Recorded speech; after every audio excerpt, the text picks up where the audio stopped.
Darling. James. Brigadier. I haven't met him.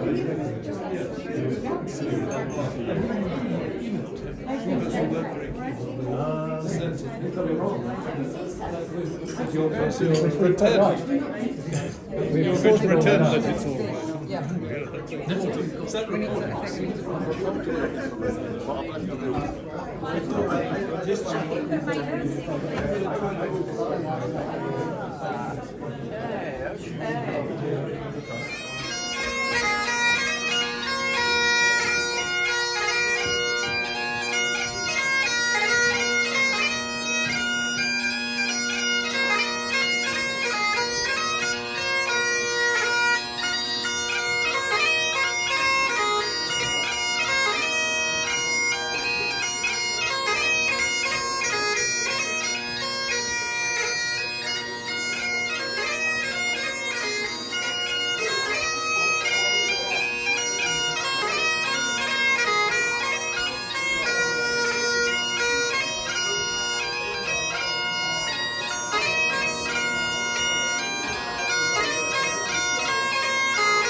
I would like to welcome you to the Lochardil House Hotel, where we will be for a few hours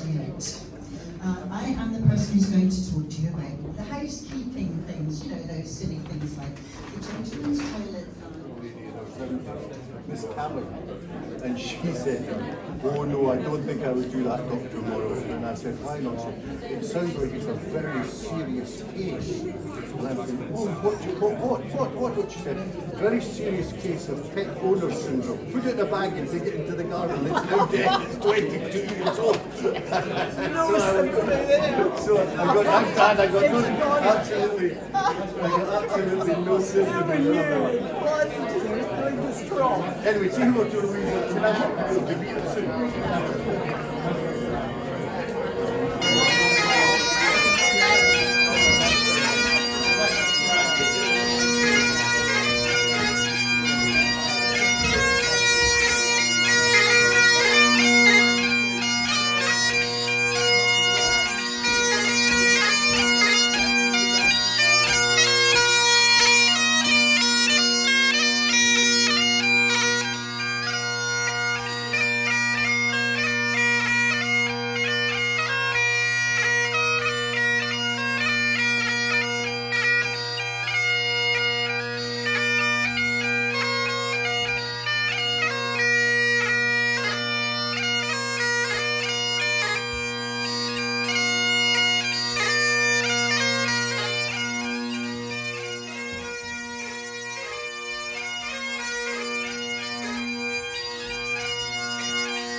Thank you very much to Craig for piping us in, and thank you all very much for your very warm welcome this evening to our AGM, Clan Hatton Association AGM, which of course we haven't been able to have for 2 years in person, so it's lovely to be here. First of all, I'll just read the apologies, and if after I've read them, if anyone has any other names, please do call them out. William Shaw of Easterlair, Augusta McLean of Dochgarrick, Nick Hyde, Rob McIntosh from Australia, Andrew McThomas of Finnegand. We just approved the minutes. I believe you all have them with you. On the seat, I'll just give you as long as you need. Maybe about 5 seconds to have a quick flip through the minutes.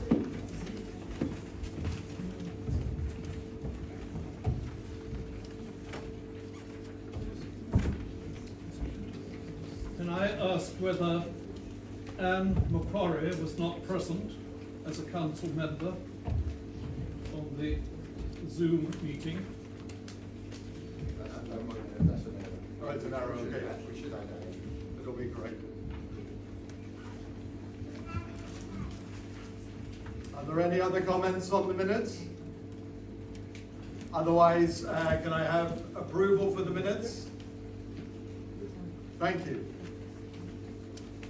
I'll try and stand. Can you all hear me? I'm used to speaking in my role that where I normally would be in Singapore at the moment. I'm used to teaching, so I do usually have to speak fairly loudly. Lord Lyon, Vice Presidents, Chairman, Council members, members of Clan Hatton Association, our friends, very warm welcome this evening to our Clan Hatton AGM. As I've said, it's delightful that here we are after the pandemic. Well, I don't think it's quite past, but at least at this stage we're now able to meet together.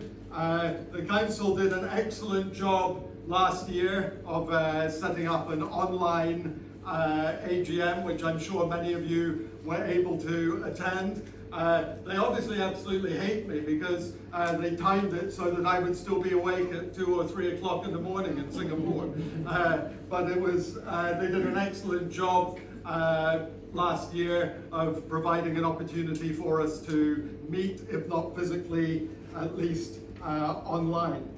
As ever, as we're here, we're most grateful to the to the staff and Jessica and James Lure at the Lochardil for welcoming us and hosting us for this event, which we have had here for so many years. It's great to see so many. We actually have nearly 80 people this year, which is a very good turnout. So thank you all for coming. And I understand many of you have had a fairly rough time, especially if you're from overseas. I know the transport links have not been very favourable. Myself and Vanessa came over in the beginning of June and very nearly didn't manage to get through Schiphol. But I'm glad that you're all able to get through that, to be here. This year, we're very glad to welcome, of course, we have our old stalwart, Alan McLean of Dochgarrick, who are always glad to see, but we're also delighted that we have James McPherson of Clooney and Richard McBain of McBain. It's wonderful that they're here with us this evening to join in with our event. I know there's also a lot of McBains here this evening, and you'll all be enjoying the events that have been put on by the McBains, especially on Saturday, the dedication to Alan Bean, and also the inauguration, of course, of Richard as your chief. And we're delighted again that you're here with us this evening, and we hope that you have a wonderful long weekend of entertainment. And of course, it's they also have their Shenachie, Philip Beddoes, here, who will be, of course, very prominent on Saturday, and he's a long-term member, and we're very glad that he's again with us this evening. Sadly, at this time, we do remember those who we have lost over the past year since our last AGM. We particularly remember this year Captain Alwyn Farquharson of Invercold, the 16th Chief of Clan Farquharson, and recorded as the longest serving clan chieftain in history, who died at the age of 102. He served with distinction in World War II, where he was actually badly injured, and was awarded the Military Cross. He also dedicated so much of his life to looking after his land and fostering links between clansmen and the wider community, especially through his involvement at Braemar and Ballater. For ourselves in Clanhatton, he was a most distinguished chief and gentleman, always willing to give his support over the years. And in particular, many of us and myself, I can remember marching through Inverness alongside him, among other of our chiefs, as we were marching to Eden Court Theatre to sign the Band of Union.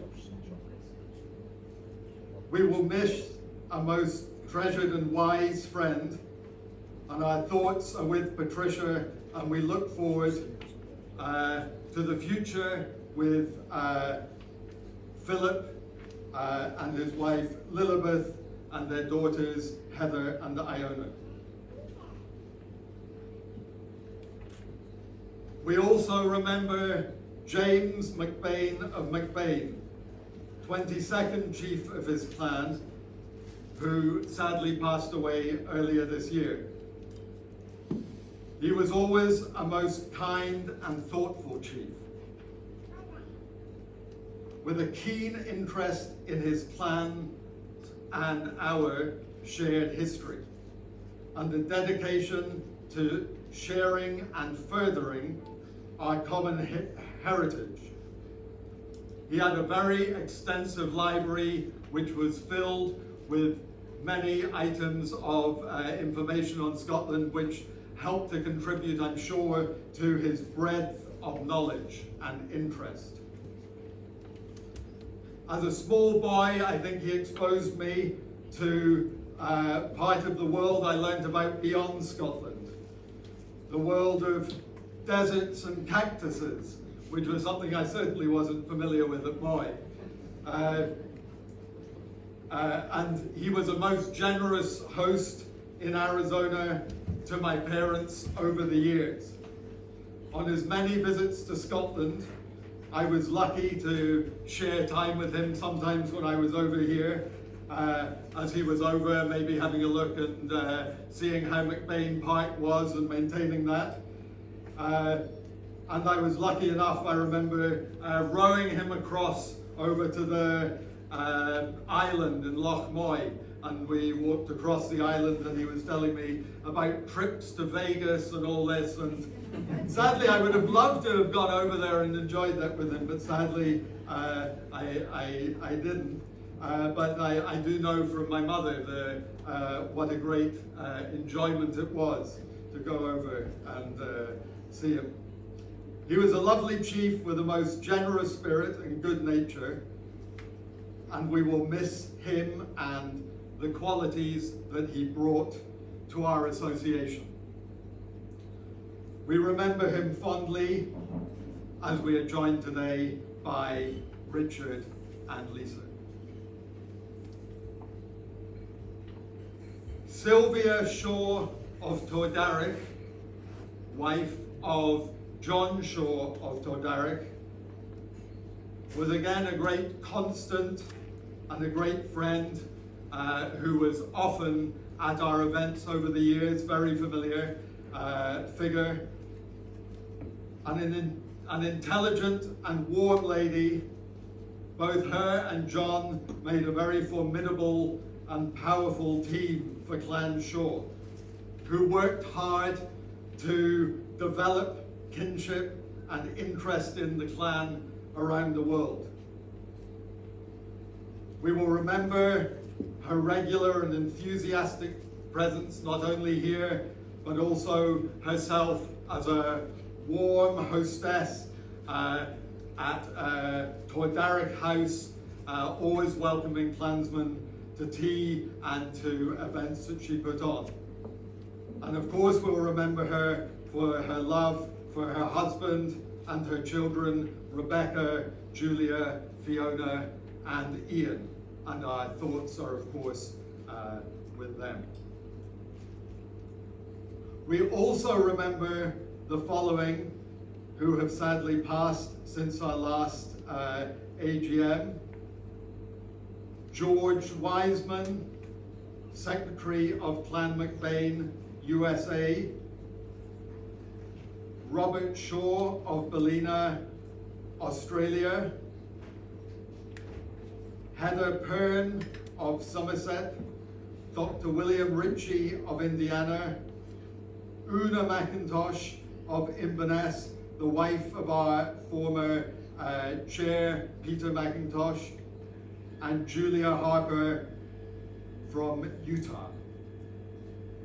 We remember them all for the warmth and friendship that they have all brought over the years to our association.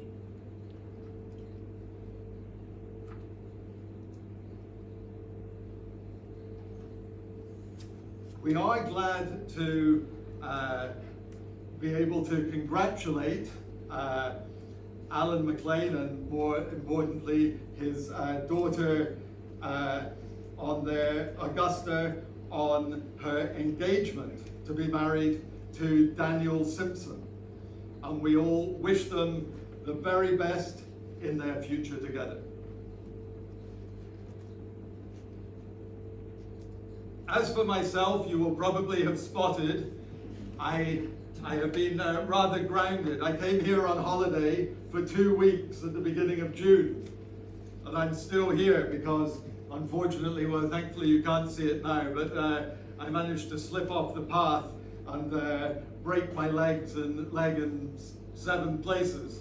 So I've had to endure the hardship of not being at work and being at Morrow for the last 2 months. And I won't be back in Singapore for another month.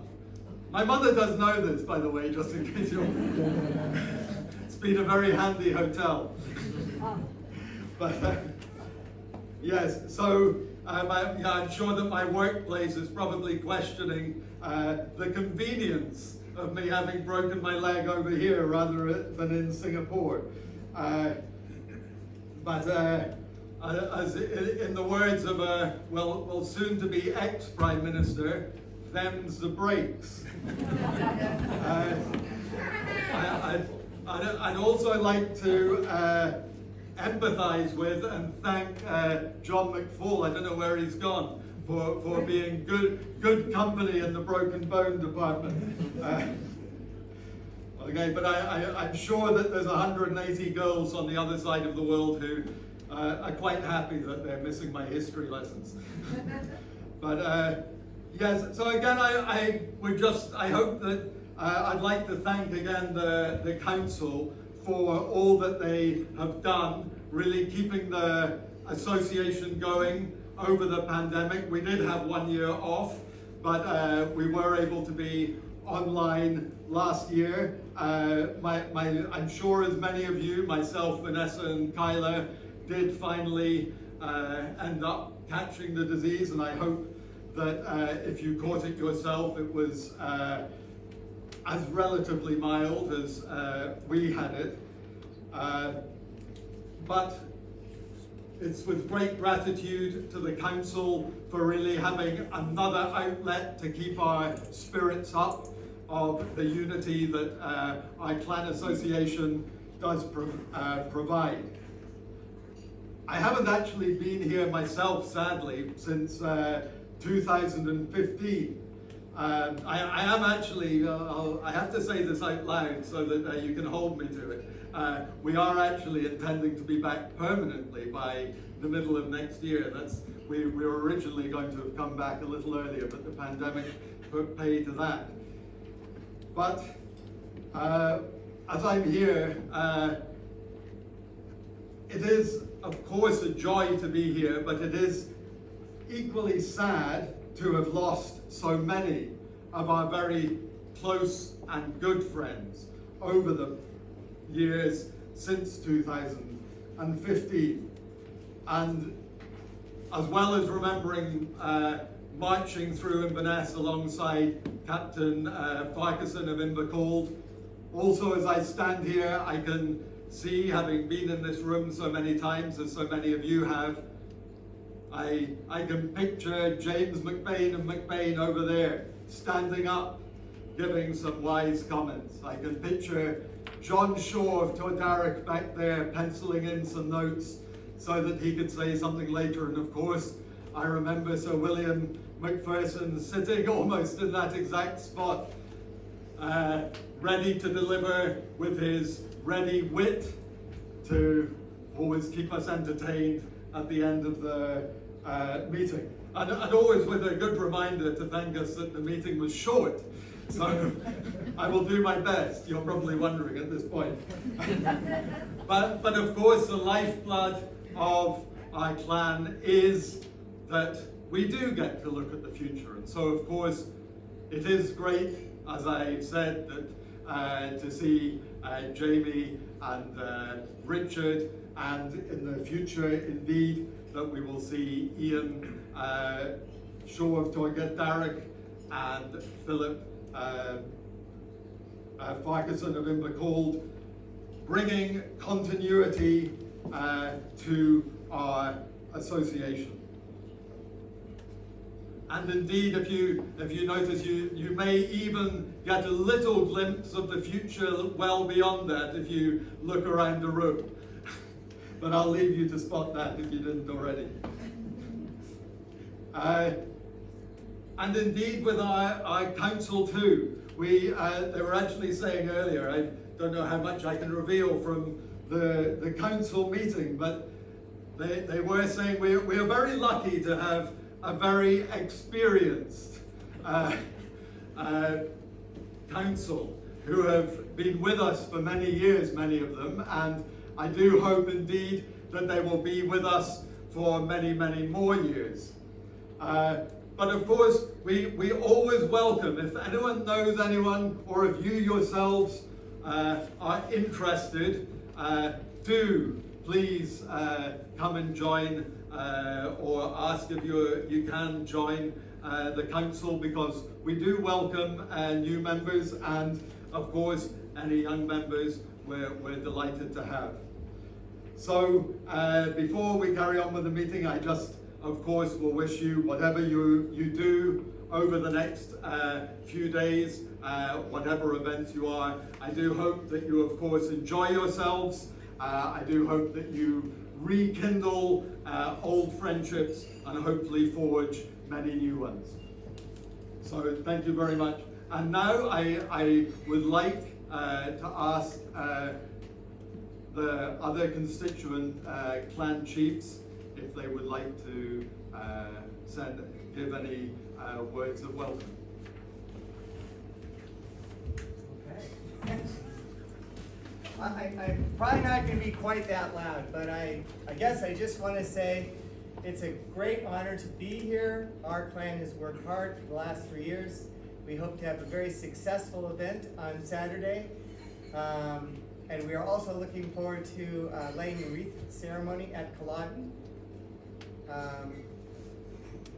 So again, as John said, I hope everybody here enjoys their next few days.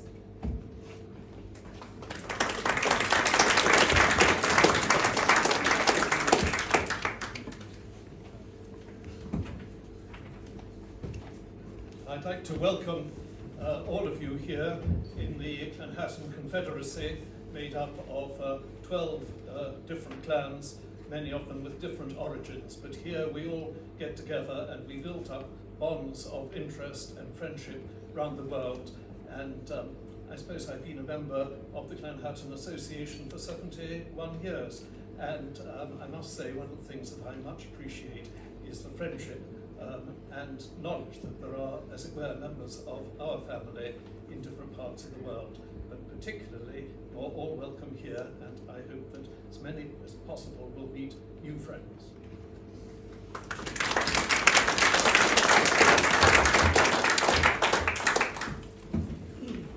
As a relatively new incumbent, I wasn't told I had to stand up, so nothing prepared. I'm no whit of my father. I too am honoured to be here representing the clan Macpherson, and I see smatterings in the room who I haven't already seen because I was late on arrival, but I got here before 5 o'clock. But again, it's an honour to stand here in front of you and to be welcomed with such gusto by so many over the last year or so. And I hope whichever weekend activity you form this weekend, it will go as well as everything, and the rain will stay away for all of us. But we will send a toast from Newton Moore and King Lucy over the course of the weekend to you all.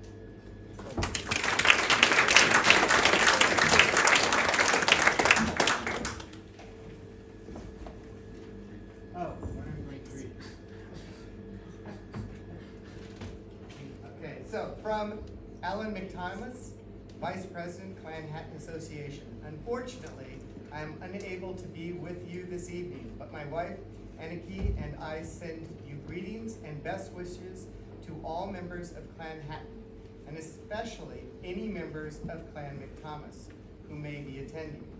I wish all of you a most successful AGM and an enjoyable dinner, and I look forward to hearing from you how the proceedings went in due course.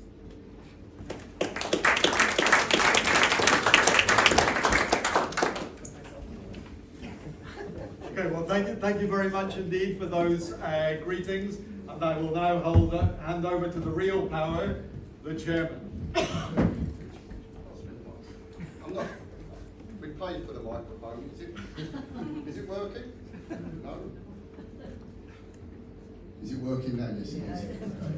I don't know about the real power at all, but I would just like to add to the saints that it's very good to see you all here, because there's nothing worse than organising a party and no one turning up. We weren't quite sure what it was going to look like when we made the decision to go ahead with this year's gathering, so it's very good to see you. Over the course of the last year, the council has continued to meet regularly and has progressed CCA business. I think it's worth saying the meetings online, we're very grateful to those who've stayed up very late or got up very early, depending around where around the world they've joined us from. But it really has enabled all members of council to regularly participate in the work of council. So although it was forced on us by the pandemic, going online has actually done wonders, I think, for allowing the council to function. And I'm very grateful to all members of the council. I'm going to pick on some of them in particular. Margaret McBain, who we'll be hearing from shortly, has taken over the role of membership secretary, which is one of the key roles, because without the membership, yourselves, and the membership secretary, we don't really have an awful lot going on.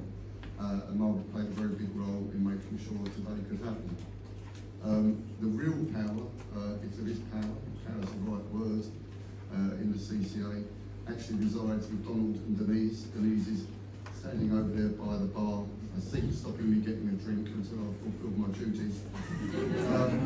But for many years they have really helped to ensure that the CCA has been well run, and they really are they know just about everything that's ever happened to the CCA, certainly in the mere last quarter century or thereabouts. They also make sure that the CCA is represented at key important events. So they were at Culloden in April, laying a wreath on our behalf, and they were also at the Inverness Highland Games more recently, where they hosted a table on our behalf. I'd also like to mention Glenn Cook, who has helped us improve the website. You can imagine that the website's become increasingly important to us, but it's quite the thing to keep it all updated. There's always things that can go on, there's things that need to change, and Glenn's really helped us take that forward. And touching on things related to technology, and this is quite recent, but Cindy, who is at the back here recording proceedings, has set up a YouTube channel for the Chattan Association. And you all have a role in this, because if you have yet to subscribe, you must do so very, very soon, or you will be in a lot of trouble. I don't want to go into the details of what sort of trouble you really don't want to find out. Because we need 100 subscribers to get additional YouTube rights. Google Chattan Association on YouTube, you will find what Cindy's already put up there. But we think this is going to become a very important vehicle for promoting what we do and attracting people to the association. So please do subscribe. It doesn't cost you anything. Don't let the word subscribe put you off. But it's got great potential. And Cindy's also been doing great work in North America in helping represent the CCA over there and helping bring a little bit of organisation to some of the events over there. I mentioned things you can do, and John's mentioned this, but I really would encourage people to think about a role they can help with the CCA. There are many roles. We can make use of just about any and all skills, specialisms or interests that might be found in this room. So if you think it might be for you, you can talk to any member of council over dinner later or in the next few days, or get in touch afterwards by email. We're always on the lookout for new ideas and input. I was told not to say fresh blood, but that will do as well. But we know that we need to keep bringing people onto the council and the association. Looking ahead, 2023 is going to be a very important year. It will mark 90 years of the Chattan Association in its current form. It will also be the 300th anniversary of the birth of Colonel Anne, possibly the most high-profile historic female member associated with Chattan. So we're looking at ideas for marking next year. But rest assured, the council has been working hard over the last year, and we hope to do so going forward. Thank you very much.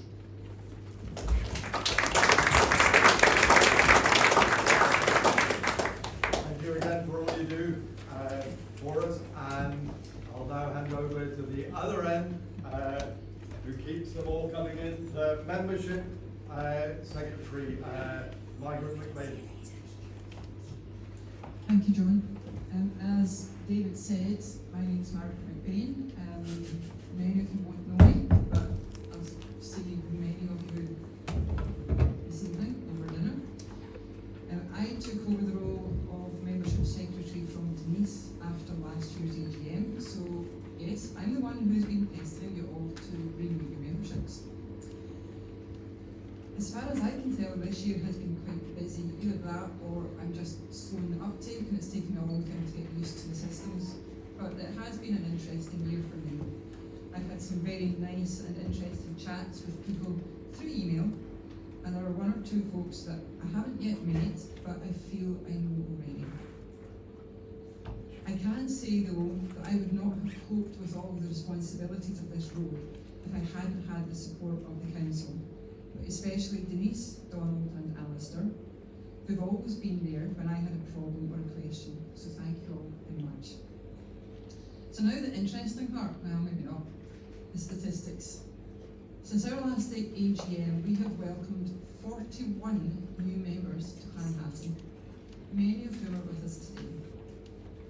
29 of those are from America, 11 from the UK, and 1 person from Canada. So if you're a new member here today, welcome, and we hope you enjoy your day. Of those 41 memberships, 3 are life members, 13 5-year members, and 25 annual memberships. So those 25 who have joined this year, you will be receiving a lovely email from me next year to remind you to renew. Unfortunately, we have had to move 38 individuals to our inactive list as we have had no response to reminder emails or letters. This means that as an association, we now have 417 active members. Our members are spread across the world with 184 in the UK, 147 in the US, 41 in Australia, 18 in Canada, and 27 in mainland Europe and the rest of the world. So my role, apart from processing membership applications, includes passing inquiries for genealogical information, mostly to Rex Davidson and Glenn Cook, so thank you both for your support. I have learned a lot when I've read your reply to the inquiries. I also process orders for any of our merchandise, and this year is another stat, I'm sorry. We've seen a 79% increase in the number of items sold compared to last year, but there is a caveat to that. Over the last 2 years, as you all are very aware, we have had this horrible pandemic, which has had a huge impact on the sales of Clanhatton items. And a lot of the sales were actually for tonight's event, so because we haven't been able to do that for a couple of years live, it's had a huge impact. I have the pleasure now of bringing you greetings from Rob McIntosh from Australia. Now, Rob's report included photographs, which unfortunately we are not able to show this evening, but now I don't know if Donald knows this, but I have been told that they will be included in next year's Clipshot magazine. Okay. So this is the report from Rob. Dear members, hello to you all. Once again in Oz, we are faced with fresh outbreaks of COVID, the flu, monkeypox, and the potential of foot and mouth invading our quarantine borders. Not pleasant at all for everyone. The world is a much different place now, unfortunately. However, we were lucky to have our local Highland gathering earlier this year, and it was a fair turnout both by the general public and various clan groups. And thankfully, David McGillivray from Clan McGillivray was able to capture some photos to share with you.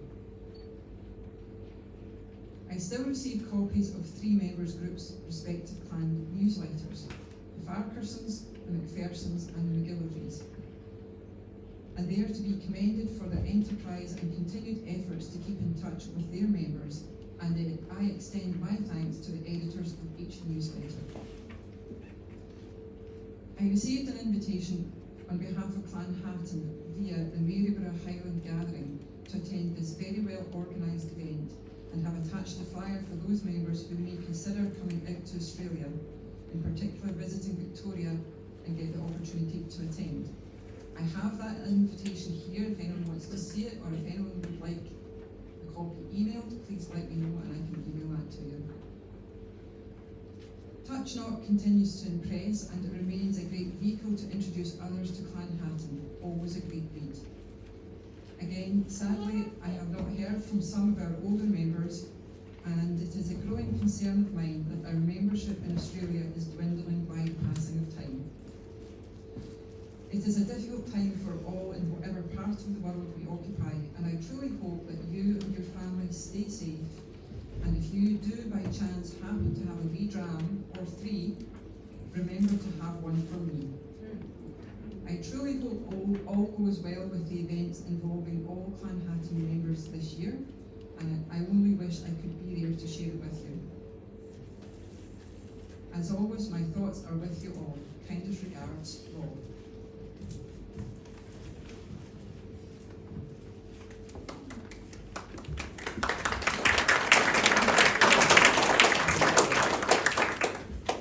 Thank you very much indeed for all that, and we will now move to the money. The money, yes. Well, I trust you've all had a chance to examine the statement of accounts for last year. I don't intend going through them item by item, but you'll see that the income was down from last year by about £2,000. The expenditure on recurring items is much the same every year. But the non-recurring expenditure was up by over 2,000 this year, mainly due to the remainder of the fees for the various items associated with the production of the coat of arms. The accumulated surplus last year was therefore considerably reduced from the previous year, and the total funds at the end of the year were about £3,500 down from the previous year. But, as you will see, the total funds are quite healthy. And that is my report, Mr. President. If there's any questions, I'll be happy to try and answer them for you.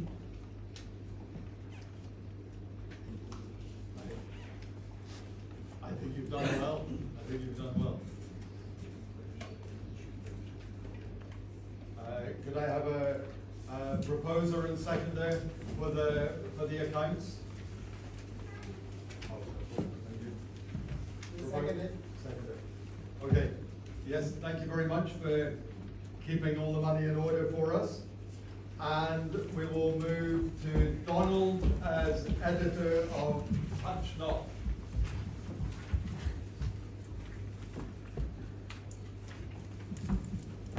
Hello everyone.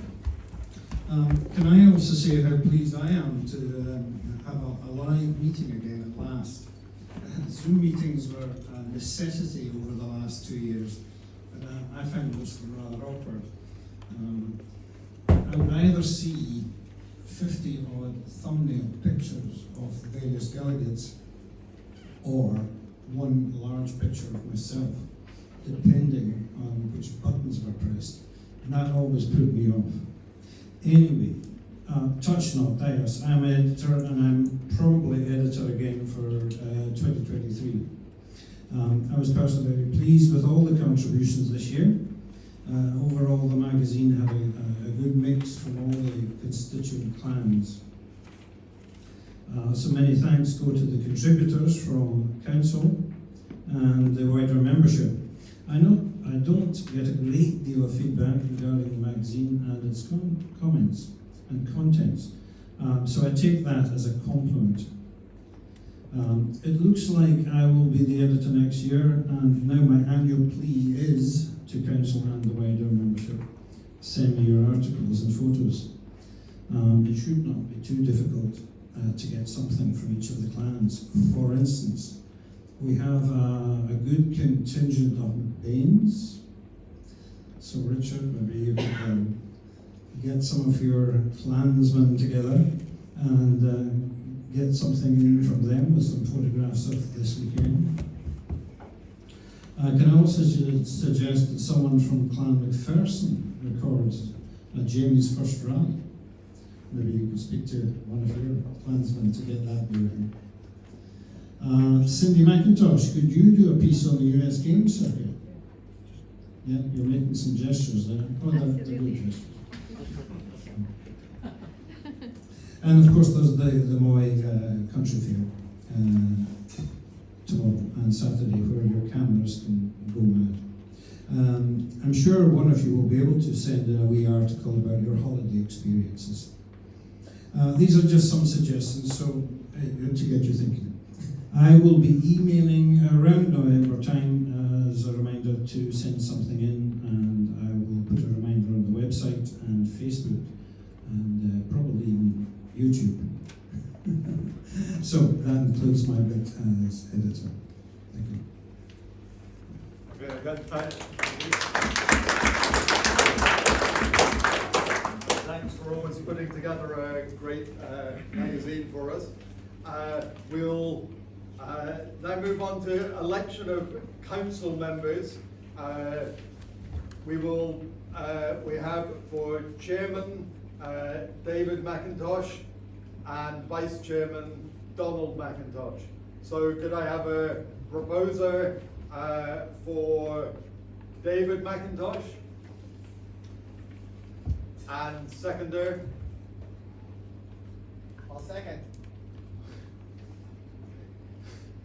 And for Donald McIntosh as vice chairman? Proposer, seconder? Thank you. Thank you very much. For the other council members, this will sound like a stitch up, but it isn't really. It's already been, the council have already proposed and seconded these to continue on council. It was said at the council meeting, Rex Davidson has been a council member 46 years, I think he said. So many thanks indeed to all council members, but indeed to Rex for 46 years of helping us. Thank you.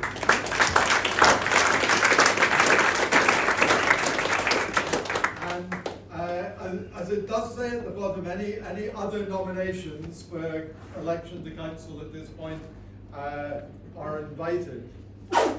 Do I see any hands? Okay, never mind. Something to think about. Okay. And we will now hand over. We're very pleased to be joined today by Lord Lyon, King of Arms. There's been a lot of hard work done in creating a coat of arms for the association, and so I will now ask Lord Lyon to speak and present. Mr. President, ladies and gentlemen, it's a great honour for me to be here tonight. This is only the second time I've been out in my new uniform. I hope it sparkles out there. The first time was when I had to accompany Her Majesty the Queen at Holyrood, and she passed comment just how much the sun shined out of my chest in terms of the uniform. But I'm very pleased to be here to actually on its second outing to this association's AGM. It's a very special occasion for me because I've been here at least once, if not twice, previously, and it's lovely to be able to come and spend this weekend up in Inverness and to meet some of you again. For those of you who don't know what the Lord Lyon is all about, the Lord Lyon is the primary judge and the sole minister who grants coats of arms in the name of the Queen. I very recently, and by saying that, this was before COVID, I spoke to 200 young people in Aberdeen on the subject of the Lord Lyon. And I said that the first recorded minute of the Lord Lyon was in the minutes of Arbroath Abbey, recorded by the clerk to the abbot in 1313. And a little boy stuck his hand up in the back row, and he kept it up, and he kept it up. I did what I think was necessary, was to keep ignoring him, but eventually I said, "What is it?"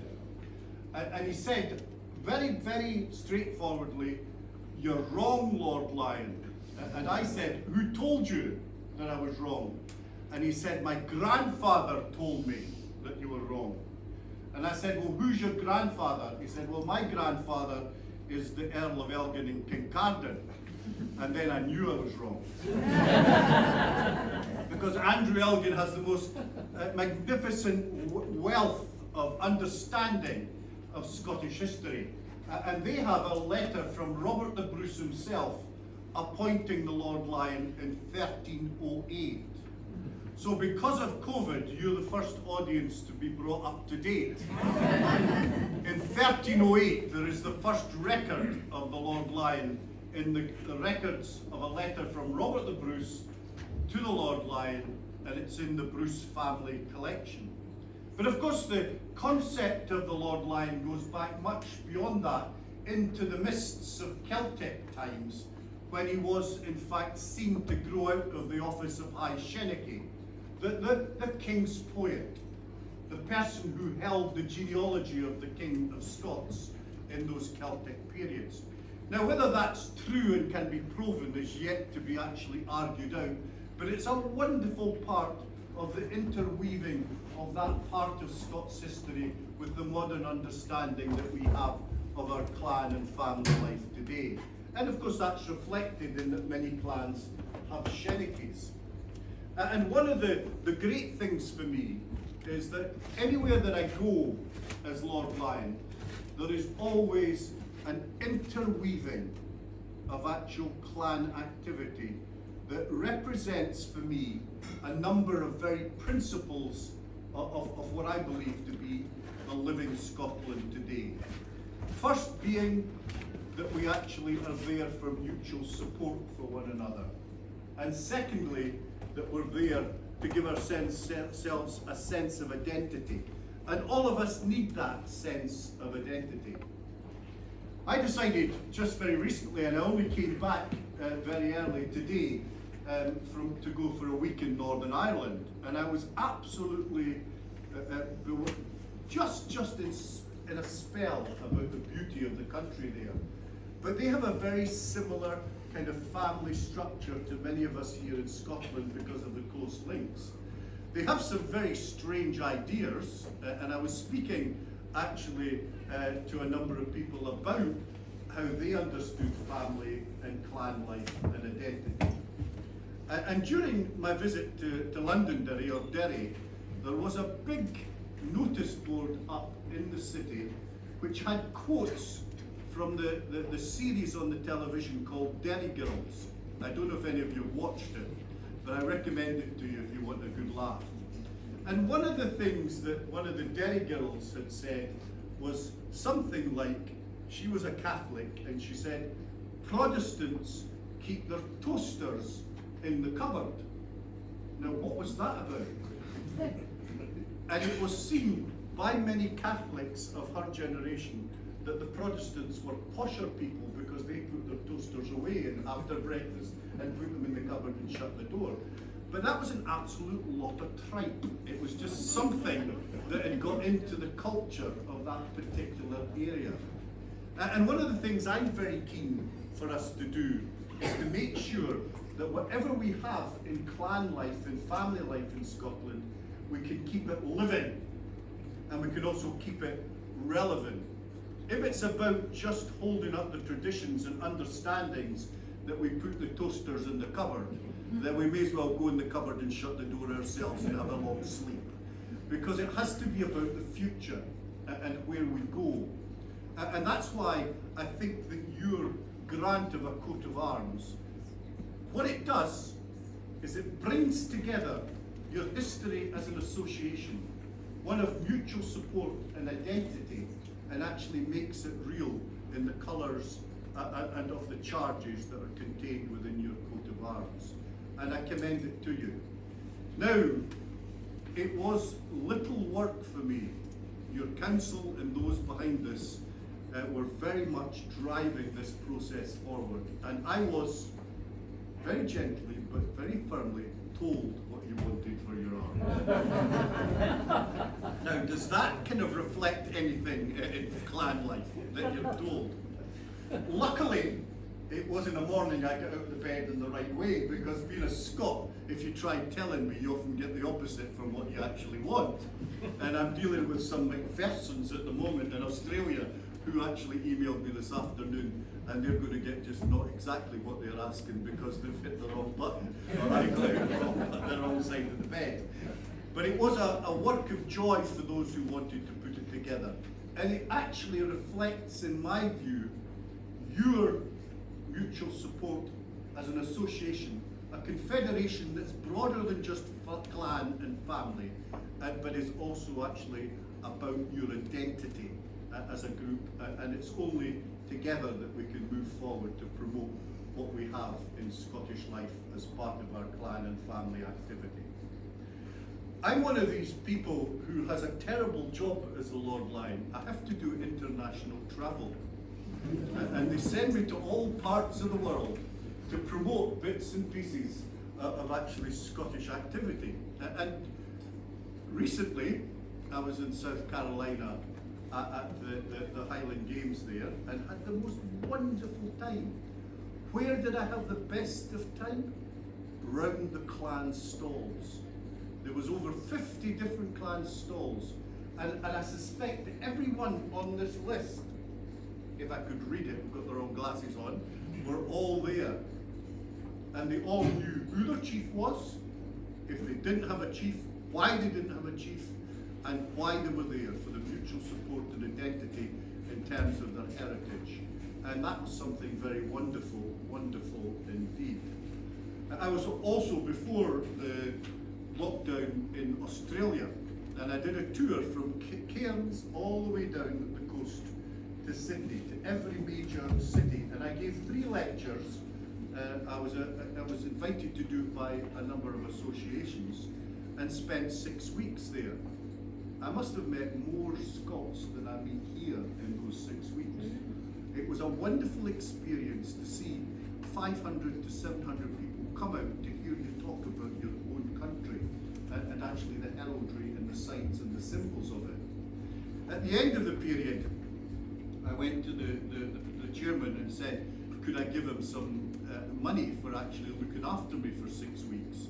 And they put me up in hotels, they had fed me, they looked after me, and he said, absolutely not. He said that we had we had 21 different evenings of which we had between 500 and 700 people attend, and we charged them all 10 Australian dollars each, so we have enough money to do the next 5 trips that people need to come out. Now there was a good Scots principle for me. It came out very clearly. But I was absolutely enlivened by this living Scotland through the clans and through the families of Scotland wherever we went. I also, for the first time, and I do this with respect to our piper tonight, heard nature out sing the pipes. I was at the Scottish cairn outside Sydney, the bicentenary cairn, and in that cairn there is a stone from every parish in Scotland that was built to mark the 200 years of Scots in Australia. And it poured. If you think we have bad weather here, well, it was 3, 4, 5 times worse. And we huddled into a hall. There was a break in the sun, so we decided to go. My job was to inspect the cairn and report to Her Majesty that the cairn was in order. As the break in the sun came, the piper started up. We absolutely went off a quick march, and the kookaburras outsung the piper. We couldn't hear the pipes because of the kookaburras. Well, we don't at least have a particular bird in this country that would outpipe the piper, but in fact in Australia they do. And that's something that I valued as part of my memories of sharing the living Scotland there. And also that whole idea of solidarity of the parishes in Scotland sending a rock through the post office to actually build the bicentenary cairn. So things that mark what we do are very, very important. And this is where I get on to the question of the arms. And the arms themselves are actually part of the cairn building of this confederation or association. It's a mark in your own identity. Under the Acts of Parliament that set me up, by the way, my wallet's in there, just leave it at the bottom. Bring the arms out, but leave the wallet. I've no pockets in this, so I had to leave the wallet in there. The mark of your identity is seen in your coat of arms. The coat of arms are granted directly through me by the powers conferred upon me by the sovereign. And so it's a mark of honour to your confederation and to your association that comes directly from the font of all honour, which is Her Majesty the Queen. So it marks for you all a very special occasion, albeit it's done through me. It is actually the Queen who is the font and original aspect of all of honour. And so it's with great pleasure that I'm going to present these arms to you. They were prepared by your council. They were drawn and painted onto this vellum, and are now presented to you. But one of the most significant things about this grant, and just before I ask whoever's to receive them, you to receive them, yeah, it's just that it's fine, you're in the right place, don't have to stand, don't do that, is to tell you that the register that these arms have been put into was first established in 1672, just after the restoration of Charles II, and it was restored as part of an understanding of monarchy within Scotland, that the monarch was the font of all honour. And since 1672, we have almost 100 volumes on vellum of the arms that were registered. This will go into the 350th anniversary volume. So it's a very special volume indeed, and so will those who have had arms granted in this year. But more importantly for me, Her Majesty did me a great favour during Royal Week by signing the folio cover for the 350th anniversary register, of which this will be in, with her own signature under the Royal Arms of Scotland. So you're part of history as well as part of identity, and representing very clearly what it is that you stand for in terms of mutual support. Now I'm going to present the arms because, as many of you will know, I'm a clergyman and a lawyer, so I know how to talk. One is for your spiritual welfare, the other one's to line my pocket. So as a lawyer, we learn to talk at great length so we can charge you great sums of money. Most of you will go off to sleep after 20 minutes of a sermon, although I have to say, from being in the Presbyterian Church of Ireland last Sunday, the sermons were nothing like 20 minutes, they almost stretched to 45. So before I reach that stage, I wonder if Macintosh would be upstanding and allow me to present this letters patent in my name, but to Her Majesty the Queen, to your Confederation, with my heartfelt thanks and congratulations for your future and for your mutual support. Thank you, ladies and gentlemen.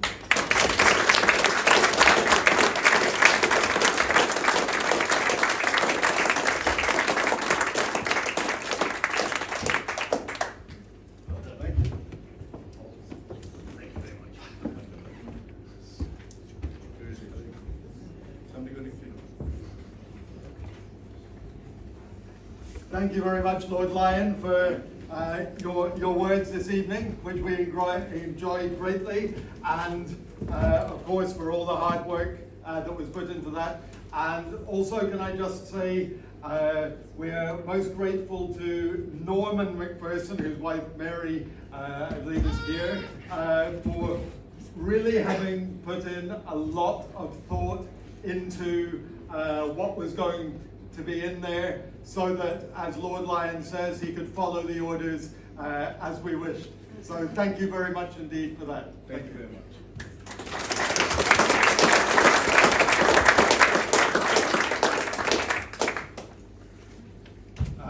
Which really just leads us to any other business. Yes?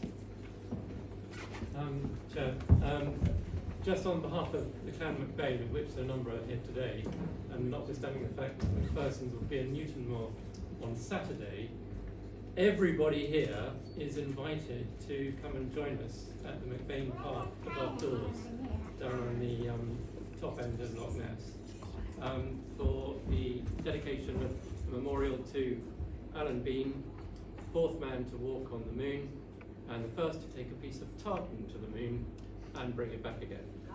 And that was MacBain tartan. And it's worth saying, well, no, come tomorrow and you'll hear the story. There we are, there's something to get you here there tomorrow. But come along, we're then inaugurating Richard in a ceremony with Lord Lyon, who's graciously agreed to come and preside over it for us. So please come, everybody. It will be very special, and then we're all getting together at the Doors Inn for a drink and whatever else afterwards. So you're all invited. McPherson's obviously you're accepted because your chief will expect you at Newtonmore. Thank you. I'm sure that many of us will enjoy. Sorry, 2 o'clock. 2 o'clock start. Yes, many of us will enjoy being able to join you. Any other business?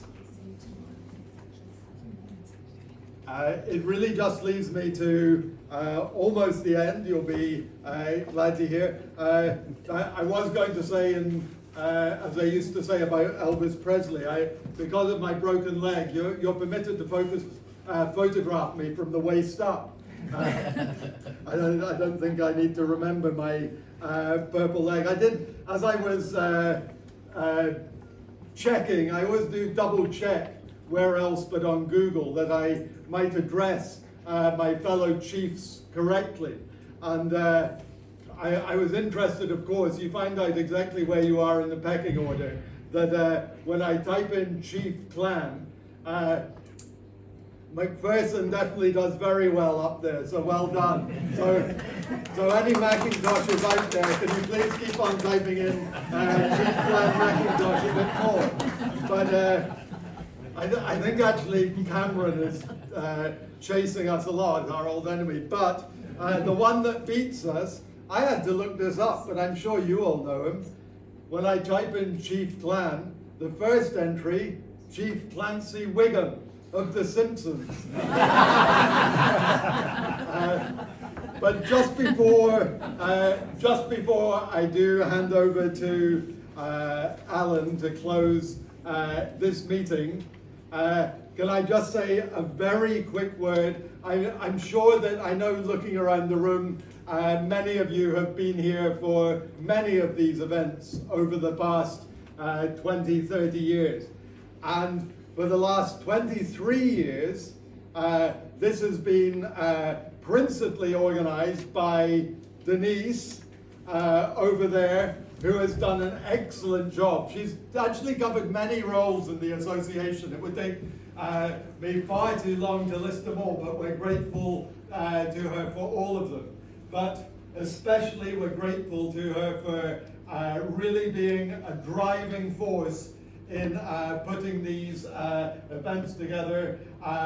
And sadly, this will be the last occasion that she will be putting the events together. She's still going to be with us. She's still going to be working hard for the Clan Hatton Association. But I would just like to say, and I'm sure you all would too, a very big thank you to Denise for all she has done for the association and ensuring that we really do have these splendid dinners and events, which really have developed and grown over the years. And so, can you please thank Denise with me very much.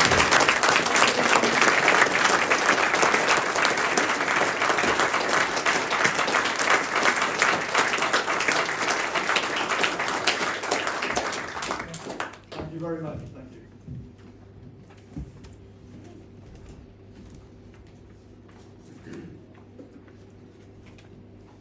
Well, my old friend, Dr. Morrow, the Lord Lyon, of course, reminded you that he is both a clergyman and a judge. I remind you that I am both a clergyman and a chief, and therefore I'm not sure which speaks for the longer time, but I don't intend to speak quite as long as a very enjoyable speech from the Lord Lyon. Accidents are strange, aren't they, as to what they bring about, and we have 3 people who've had accidents today. We've had John, who's broken his leg in 7 places. 7 is a very good number if you're interested in numbers. And John McFall, our past president, has broken his collarbone, I think only once, but that's quite a good number as well. And then we also have Cindy, who's at the back filming things because she broke her wrist or her hand. Oh, well, in 2019 in June, I had my shattered kneecap in my hand, which is still broken. Shattered kneecap, hand, and the other break. And that's why partly why she's not piping for us today. But there are those 3 breaks. Now, I would like to say how pleased we are, and maybe you pass on this message, to that we have Vanessa and Kyla here. It's always very nice to look into the future, and I don't know if you call her Eris or what you call her, or Talister, but we look to the future and we see her, and how pleased we are that she's here and wearing your kilt, I think. Yes. But we're also very pleased to have William McPherson. Where is William? With us, because your grandfather was a great upholder of the Clanhatton Association, and he always gave the vote of thanks. I'm now standing in, as it were, for him, and he always reminded us that he had been attended as a very small boy, probably smaller than you, wearing Kyla's kilt, that he was present at the first inaugural meeting of the Clanhatton Association. Well, as we're 89 years old, and he wasn't very old when it happened, but he had a memory that went right back, and he always reminded us of that. And I think that it's very nice indeed that you're here, and that your Christian name reminds us of what we now have to call Old Cluny, because you're Cluny, and you're young Cluny, is that right? How nice it is that you are here. Now, I come to my thanks, and I do thank the Lord Lyon very much indeed for coming and presenting to us the vellum of the matriculation. And I'm so pleased that you mentioned Norman McPherson, because Norman was responsible for it. I hope perhaps you might tell us the meaning of the what it had in it, but it has 2 cats, and that's not just Macintosh and McPherson, but it's the whole Clanhatton Association. And there's a green band across the middle, which I think means worldwide, around the world, and at the bottom is the galley, which appears in all the Clanhatton coats of arms. I'll have a discussion later with my old friend as to the colour of the galley, but the council know that there was quite a discussion about that in the past. So thank you very much for coming and doing that. What you said about clans around the world and everyone getting together, of course, reminds me very much of Clanhatton Confederacy, because we uniquely, amongst all clans, are a confederation of 12 clans. It doesn't make it easy always in this current world where surnames are everything, to try and explain why there are McQueens and McPhersons and Macintoshes and Shaws and all these others. And I know in the past the Lyon office tried to make us all take the name Macintosh, and indeed recently a past herald, but still one who's alive, did write to me and say, I put in an article actually that my name should not be McLean, but it should be Macintosh. So, but I'm very proud of the fact that I'm a McLean and that my family is part of the Confederacy. So now I also would like to thank not only John for chairing the meeting, but for David in being our chairman of the council, and the great work that you're doing, and for presenting last year. And it's so long since we've actually met in person. It's very nice that you're here. I'm very pleased that you're continuing in the role for further, 15 years? I'm not sure. And you mentioned that Lady Anne Macintosh, formerly Farquharson of Invercall, was perhaps the most famous female in the history of the clan Houghton. And I'm sure that's true, but I wonder who is the most infamous amongst our clan. And I'll finish by just explaining this, that during lockdown, I gather that it was quite a popular thing to spend time online looking at your ancestors and your cousins. And I'm, of course, a very keen genealogist and historian, but I did know that there were some cousins that I'd never followed up. And I knew there was one who was, his grandfather was the younger son of MacLean's of Lochardil, and he set up in London as a print seller called Thomas MacLean. And very often, if you see early 19th century, late 18th century political cartoons or views of scenes, it says at the bottom, Toss MacLean, T-H-O, and then little s, MacLean, print seller, number 7, the Haymarket.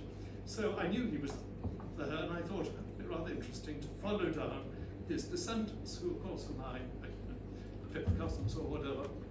And you can do it so easily on the internet and with ancestry.co and find my past. And I looked down, and they were all really rather boring people. They were clergymen, for instance. There was a judge, and then one was a photographer. I do remember that. And then I looked to see where they had died, sort of fill in the family tree, and they were all very boring places in Surrey and other places in the kingdom below here. And then I found one who seemed to have lived quite into my father's lifetime, because he died in the 1920s. And so I thought, well, I'll look at this a little bit more carefully. And then I saw that he had died in Berkshire. So I thought, well, I wonder where he lived in Berkshire at a great age. He must be compared with his brothers and sisters. And then I looked a bit more carefully, and it said near Reading, and it said Broadmoor. And to those of you from overseas, that is the principal mental asylum near Windsor Castle. But then I got the death certificate, and I had a look to see what it said, and it said that he was Roderick MacLean, and he was the 8th and last person who tried to assassinate Queen Victoria.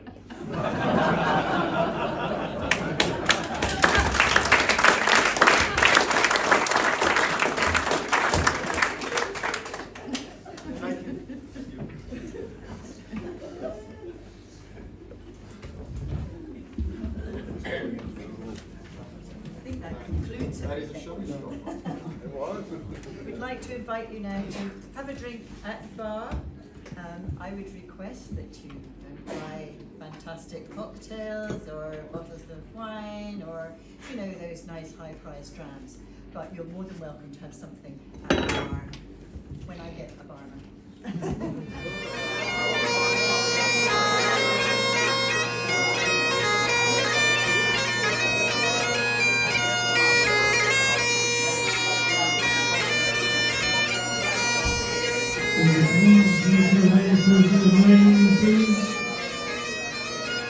Playing this pipe in the sun.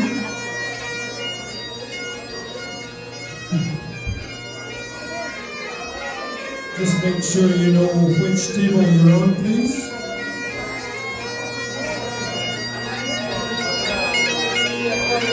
Can you please say what does that mean now?